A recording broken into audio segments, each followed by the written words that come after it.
Welcome to Computer Shastra. I'm Ankit Sharma. We are going to forward our C programming video series with lecture 2. Let's started.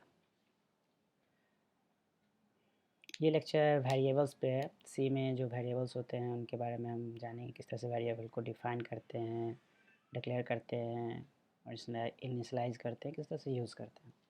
तो variable के बारे में समझने के लिए सबसे पहले हम एग्जांपल लेते हैं ग्लास ऑफ वाटर का।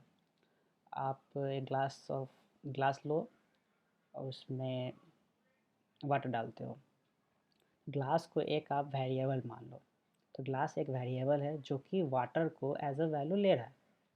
तो वेरिएबल काम क्या है कि वो कुछ वैल्यू को स्टोर करता है। सी में या किसी भी लैंग्वेज में जब भी हम वेरिएबल का यूज़ करेंगे तो वेरिएबल का मोटिव यही होता है कि वो कुछ वैल्यू को स्टोर करेगा। जिस तरह से एक ग्लास सो वाटर को स्टोर कर सकता है, जूस को स्टोर कर सकता है, उसी तरह एक वेरिएबल डाटा को स्टोर करता है। डाटा आगे नेक्स्ट वीडियोस में हम पढ़ेंगे। बहुत टाइप के डाटास होते हैं, डाटा टाइप्स होते हैं, integers, floats, character and others. अभी आप सिंपल एग्जांपल से ऐसे समझो कि वेरिएबल एक ग्लास है जो कि ग्लास जैसे वाटर को स्टोर करता है, उसी तरह वेरिएबल कुछ वैल्यूज़ को स्टोर करता है। ये तो बात होगी वेरिएबल्स की। अब वेरिएबल बनाते तो हैं, तो वो हमारे मेमोरी में किस तरह से स्टोर होता है, हमारा कंप्यूटर उसको किस तरह से समझता है। सबसे पहले वेरिएबल क्या होता है, ये इसका डेफिनेशन जानते हैं। A variable is a data name that may be used to store a data value and its value takes different values at different time during execution। तो वेरिएबल क्या है, एक डाटा का नेम है जो कि डाटा को स्टोर करता है। जिस तरह से मैंने बताया कि ग्लास एक वेरिएबल है जो कि वाटर को स्टोर करता है, वाटर एक डाटा है। उसी तरह यहाँ वही डेफिनेशन में बताया गया है कि वेरिएबल एक डाटा का नेम है जो कि डाटा को स्टोर करता है, डाटा के वैल्यू को, और इसका वैल्यू हम डिफरेंट टाइम पे अपने प्रोग्राम के एग्जीक्यूशन के डिफरेंट स्टेजेस पे वैल्यू को जब चाहे जिस पोजीशन पे चाहे चेंज कर सकते हैं। इसलिए इसका नाम भी वेरिएबल है। वेरी टाइम के साथ ये वेरी कर सकता है। वेरिएबल हमारे मेमोरी में किस तरह से स्टोर होता है, जैसे कि ये हमारा मेमोरी जो कंप्यूटर का था वो एक स्टैक के फॉर्म में होता है। मतलब स्टैक कहने का मतलब कि एक के ऊपर एक स्टोरेज रहते हैं। तो जब भी हम वेरिएबल को डिफ़ाइन करते हैं तो वो हमारे मेमोरी में एक छोटा सा स्पेस ले लेता है, जस्ट लाइक दिस। जैसे कि एक वेरिएबल का नाम दिए हम कुछ तो वो हमारे मेमोरी में कहीं भी एक मेमोरी में कहीं अपने डाटा टाइप के साइज का मेमोरी बना लेगा अपने नेम का, जो कि वैल्यू को स्टोर करेगा। तो ये मान लेते हैं एक छोटा सा 1 2 3 4 4 बाइट्स का मेमोरी है। तो इसमें 1 बाइट्स का वेरिएबल नेम का एक वेरिएबल स्टोर कर लिया। ये वेरिएबल काम होता है मेमोरी में। वेरिएबल को डिक्लेयर कैसे करते हैं। डिक्लेयर मतलब कि announcing the properties of variable to the compiler. Compiler को बताते हैं कि जो वेरिएबल हमने दिया है वो किस किस प्रॉपर्टीज़ का है। प्रॉपर्टीज़ करने का मतलब ये वेरिएबल का size, name of the variable. तो ये एक प्रोटोटाइप है किस तरह से वेरिएबल को हम लोग डिक्लेयर करते हैं। तो सबसे पहले हम लिखते हैं डाटा टाइप, फिर वेरिएबल का नेम, फिर उस स्टेटमेंट को एंड करते हैं। जैसे कि मैंने बताया कि सी में स्टेटमेंट्स होते हैं और स्टेटमेंट से एंड होते हैं सेमी कॉलम से, तो सेमी कॉलम देना बहुत ही ज़रूरी है, मस्ट है। सबसे पहले हम डाटा टाइप देते हैं, स्पेस देते हैं, ताकि डाटा टाइप और वेरिएबल नेम में कोई कंफ्यूजन ना हो कंपाइलर को जब वो रन करे कंपाइलर, तो इसलिए स्पेस से सेपरेट करते हैं। तो ये इंट इस डाटा टाइप होता है। var कुछ भी हम नेम दे सकते हैं वेरिएबल का। नेक्स्ट वीडियो में हम पढ़ेंगे कि वेरिएबल का नेमिंग कन्वेंशन कैसे होता है, किस तरह से हम वेरिएबल का नाम दे सकते हैं, और सेमी कॉलम से हम स्टेटमेंट को एंड करते हैं। तो हम प्रोग्राम में चलकर एक वेरिएबल को डिफ़ाइन करते हैं। चलिए प्रोग्राम लिखते हैं, hash include stdio dot H, इसमें हेडर फाइल। हम नीचे गए, इंट जैसे कि मैंने बताया था आपको उस तरह से मैंने बॉडी बना लिया अपने मेन फंक्शन का।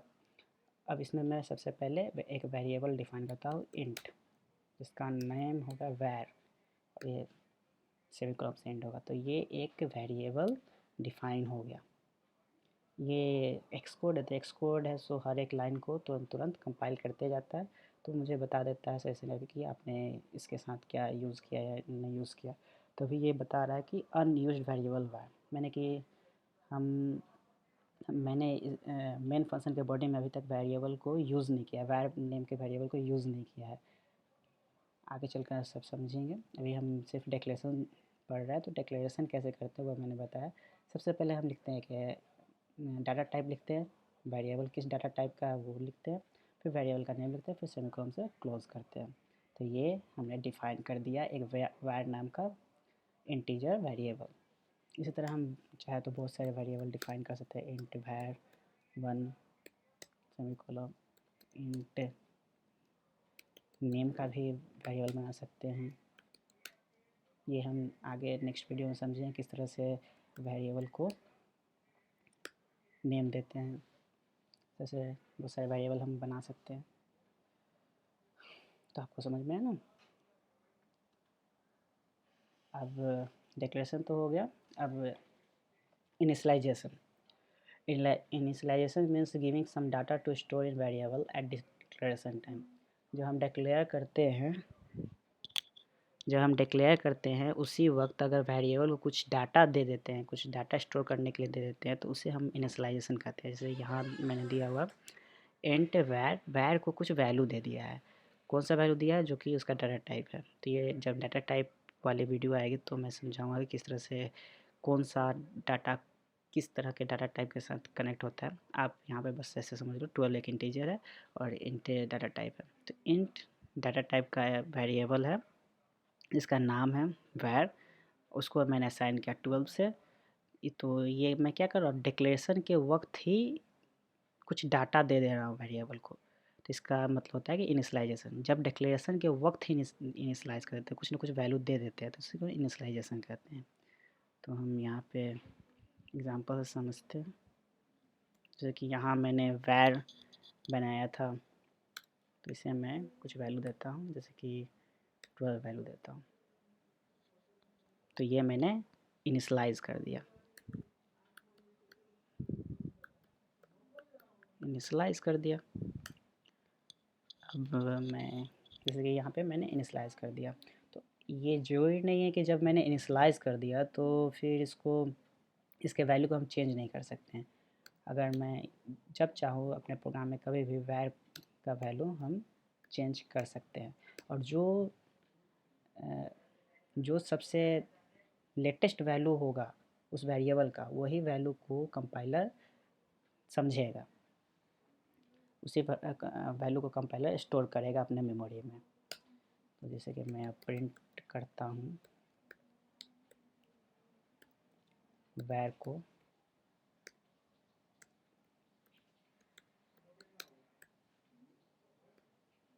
तो देखिए वैर का वैल्यू क्या दिखाएगा।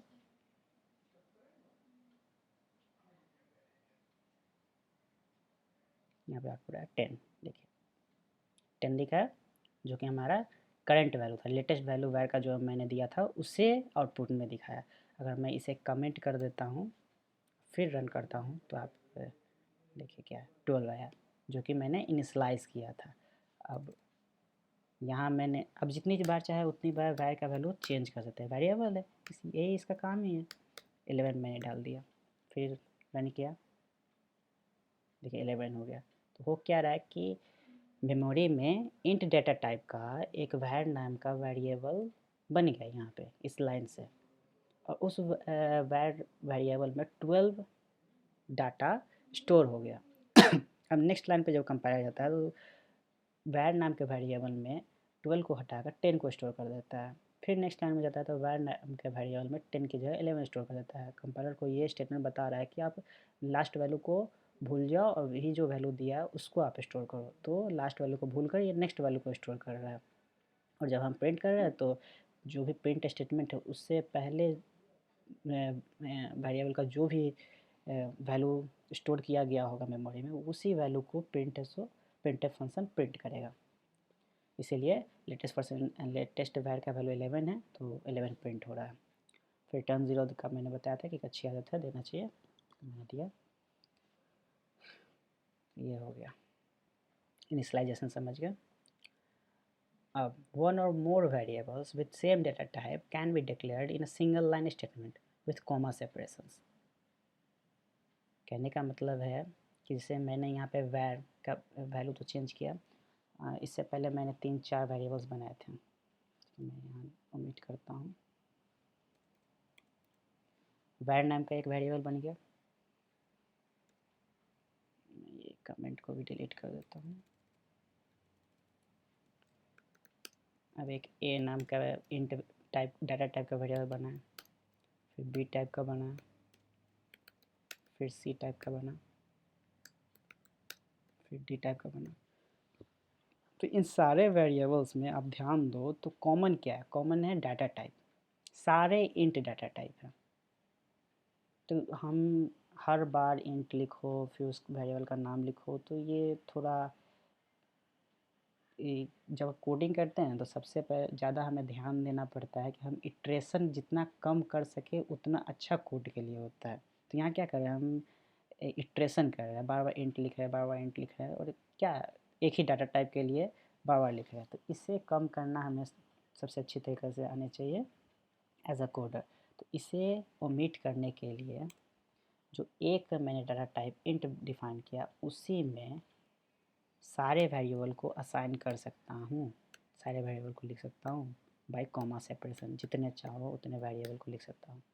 तो ये जितने भी वेरिएबल है var a b c d e, ये सभी के सभी इंट डाटा टाइप के वेरिएबल है। हर एक का अलग अलग स्टेटमेंट लिखने की जगह पे मैंने एक ही स्टेटमेंट में इसे इंक्लूड कर दिया। अब क्या हुआ, मेरा कोड शॉर्ट हो गया। जितना मिनिमल मेरा कोड हो उतना आसान होगा समझने के लिए एक दूसरे कोडर को, इसीलिए इसका यूज़ करते हैं।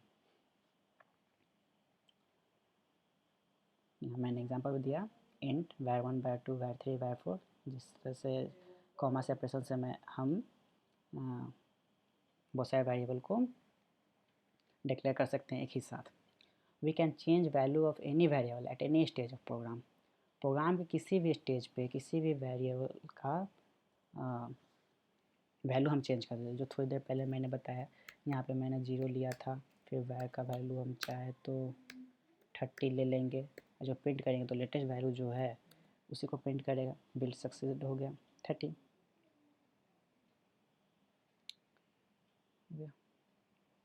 बस वेरिएबल के बारे में हमें इतना ही जानना था, इससे ज़्यादा है भी कुछ नहीं। ये सिंपल था, शॉर्ट लेक्चर था। अब नेक्स्ट लेक्चर में हम पढ़ेंगे वेरिएबल का convention, variable naming convention and data types. Thank you for watching.